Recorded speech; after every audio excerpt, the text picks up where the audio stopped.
She is conscious of her own image and hates that she was even mentioned. She was referred to as some kind of pet or possession. She's my beautiful little monster. Sometimes I have to release these little monsters on the world. Blake Lively completely loses it after Taylor Swift delivers the one message she never wanted to hear, that Taylor refuses to be anyone's pawn. One simple reminder, and the entire illusion of their so-called friendship shatters on impact. Taylor Swift is very smart. She is media savvy. Taylor did what any sane woman would do. She cut Blake off without hesitation. 10 years of friendship gone in a heartbeat. Once again, Taylor proves that snakes can slither even in the closest circles. And this time, she saw the betrayal coming from miles away. Taylor Swift is taking a step back from her friendship with Blake Lively after feeling like she was used as an intimidation tactic by the actress in a lawsuit that she never wanted to be embroiled in. Blake Lively has officially detonated her own empire. A decade-long friendship incinerated, all because she thought she could drag Taylor Swift into her mess and still come out clean. Let's be honest. This disaster is entirely of Blake's making. Taylor Swift is no longer talking to Blake Lively. Taylor Swift, 35, the undisputed powerhouse of the music industry, had been nothing but loyal to Blake for years. She was godmother to one of her children, the kind of bond that seemed unbreakable. But not anymore. That friendship is done, over, completely nuked. I don't even think they're not friends anymore. She's the godmother to her children, but I think that Taylor Swift is publicly backing away from this friendship because she's intelligent. And it all started when Blake decided to play power games in Hollywood. The kind of games that always end with someone getting burned. Swift's shock involvement in Blake Lively's highly publicized legal roller coaster with Justin Baldoni rocked the foundations of their decade-long friendship. Then came the Justin Baldoni lawsuit, a $400 million legal war zone that somehow managed to pull Taylor straight into the crossfire.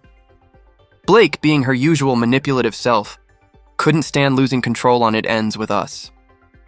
So she tried to intimidate Baldoni instead, and that's where the chaos began. Is she being used, or are people starting to jump into lifeboats because Ryan and Blake's Titanic, the ship that not even God could sink, is sinking? It's going. Blake actually called Taylor Swift and Ryan Reynolds her dragons, as if they were her personal attack dogs. Like, girl, what? This isn't Game of Thrones, and you're definitely not Daenerys Targaryen. More like a discount villain who thought she was running the 7 kingdoms of Hollywood. No, the backstory here. Blake Lively essentially threatened, you could say, Justin Baldoni, calling Taylor Swift and Ryan Reynolds her beautiful little dragon monsters that she sometimes has to use to get what she wants done. Taylor, understandably, was furious. She had nothing to do with this mess. Yet suddenly her name was splashed across headlines tied to a massive Hollywood legal scandal. Sources close to her said she was royally pissed off, and honestly, who wouldn't be? Blake had the nerve to weaponize Taylor's power and influence as a threat against Baldoni. It wasn't just shady, it was straight-up career suicide. Longer friends because, shocking, Taylor Swift feels used. She always feels used, and she wants nothing to do with the Justin Baldoni situation. And then came the biggest red flag of all, the Super Bowl snub. Taylor was out there living her best life, cheering for Travis Kelce, partying with Ice Spice and Lana Del Rey, while Blake was nowhere in sight. And that wasn't an accident. After years in Taylor's inner circle, she was cut off just like that. Swifties noticed immediately. No selfies, no sideline beastie moments, nothing. When Taylor decides someone is done, they're done for good. Her friends also think that Blake's "I'm Khaleesi and like her, I happen to have dragons" text to Justin was uncool and unnecessary because she was essentially used as an intimidation tactic. She was referred to as some kind of pet or possession. Taylor shouldn't even be involved in this at all. And then came the Daily Mail bombshell, a perfectly timed article that made it crystal clear. Taylor and Blake are over. No more brunches. No more matching vacations. No more curated Hollywood friendship photo shoots. The illusion shattered, and Blake had no one to blame but herself. Taylor Swift has plugs, especially at the Daily Mail, when she wants to get a narrative out. The person that works for her is this woman named Tree, and Tree is allegedly vicious. She will protect Taylor Swift's reputation by any means necessary. Let's really dig into how Blake backstabbed Taylor, because this wasn't some harmless misunderstanding. It was calculated. Blake deliberately tried to manipulate Hollywood connections and use Taylor as a pawn in her fight to seize control of It Ends With Us. And what did she do exactly?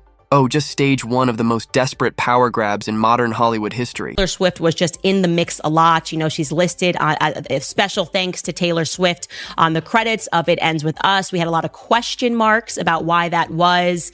And again, just her particular flavor and style. Blake became obsessed with making It Ends With Us her movie, even though it wasn't hers to control.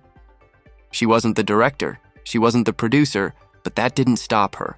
When the studio's vision didn't match her own, she went rogue, secretly hiring Taylor Swift's music video editors to recut the film behind everyone's back.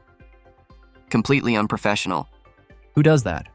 Particular flavor and style of I'm the victim and like these horrible men did something to me. And I personally did not feel that Blake Lively and Ryan Reynolds had the star power to get the New York Times to risk their professional reputation to help take down Justin Baldoni. Sony, of course, was not amused.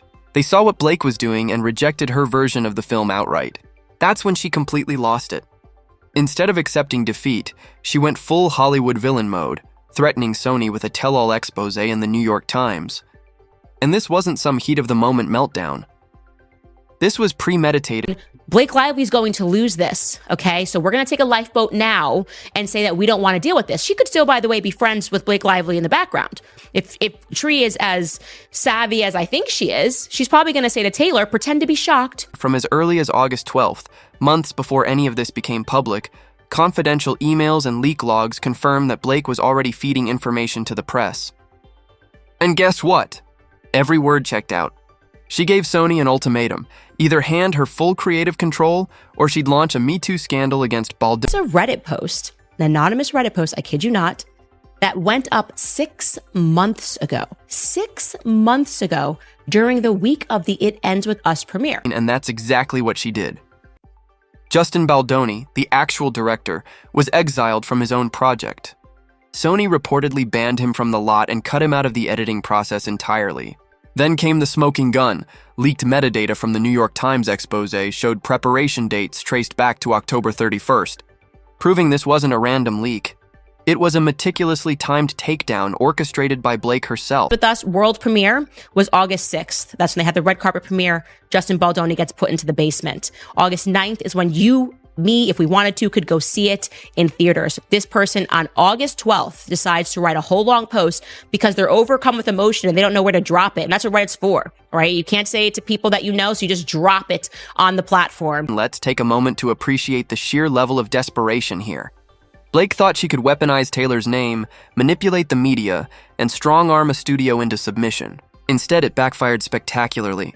She didn't just lose control of the film, she lost her most powerful ally. Essentially used as an intimidation tactic. She was referred to as some kind of pet or possession. Taylor shouldn't even be involved in this at all. She was only going over to visit Blake and Ryan with the understanding that the meeting would be over. Taylor, ever the strategist, saw it all coming. The moment she realized Blake's scheme was about to explode, she cut ties. Fast. No warnings, no second chances. Blake thought she could use Taylor's influence as a shield.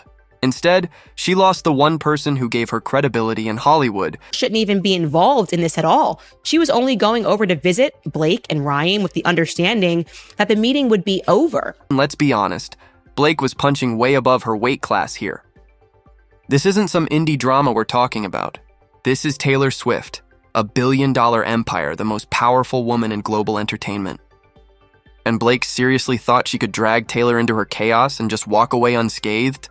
Please. That level of delusion deserves its own documentary. Taylor has politely backed away from it all. She is conscious of her own image and hates that she was even mentioned. With this move, Blake has officially torched her career. She went from Hollywood's golden girl to its biggest liability overnight. Studios don't want to touch her. Brands are quietly backing away. The industry doesn't forgive this kind of manipulation. Meanwhile, Taylor's star keeps rising, thriving, glowing, and entirely untouchable, while Blake is left picking through the ashes of her own downfall. Must have read Blake Lively's edit. So why is she backing out here? Very carefully worded back out, because she's smart. Okay? Taylor Swift is very smart. She is media savvy. It's honestly poetic. Blake thought she could manipulate her way to the top, and instead she tunneled straight to the bottom. The Super Bowl snub was just the beginning. She's become a Hollywood outcast, not because of some smear campaign, but because of her own hubris. Every bridge she tried to cross, she burned herself. In Reynolds and with Blake Lively. And for that reason, my friend, I am sorry, but you have to be subpoenaed. I'm sorry. You're coming. You're coming to court. I am subpoenaing Taylor Swift in this lawsuit that I have nothing to do with. But I'm telling you right now, Justin Baldoni, subpoena her. Because she's got something to do with this, okay? I'm not saying how much she has to do with this, but I'm saying that Reddit post, it's giving me like we're on the money here. Blake. Lively thought she could use Taylor Swift like a pawn in her Hollywood power game. But Taylor did what any self-respecting woman would do. She cut her off and let her crash and burn. Blake miscalculated everything. She thought dragging Taylor's name into her mess would give her leverage. Instead, it exposed her on a global scale. And the worst part? Taylor had actually been supporting her, until she realized she was being used. Lively, you deserve all of this! This is a reckoning she needs to hear. This isn't bullying. This isn't harassment. This is accountability, girl. Wait first, Taylor was all in. She even allowed her haunting track My Tears Ricochet to be used in the film, something she rarely does unless there's deep trust involved. But here's where things turn murky. Justin Baldoni's lawsuit explicitly claims that Taylor personally pressured him into approving Blake's hacked-up version of the movie. That's not a small accusation. And since Taylor is officially credited in the film's special thanks section, it raises the uncomfortable question. Was she unintentionally part of Blake's sabotage mission all along? TMZ dropped a new podcast, Two Angry Men, in which Harvey asked Justin's lawyer Brian about the subpoenaing of Taylor. It was easy to read between the lines. One thing is clear, Taylor feels used. It's a huge falling out. Taylor is godmother to one of Brian and Taylor's kids. Then came the composer drama, a subplot that somehow made Blake look even worse. Allegedly, Taylor wasn't thrilled with the film's original composer, someone she'd had prior creative friction with. And let's be honest, Taylor Swift isn't the kind of woman who wastes energy on petty feuds. If she takes issue, there's usually a reason. So what did she do? She allegedly pushed the studio to make a drastic change. Not only did they remove the It Ends With Us composer, but they decided to use Deadpool's composer. Okay.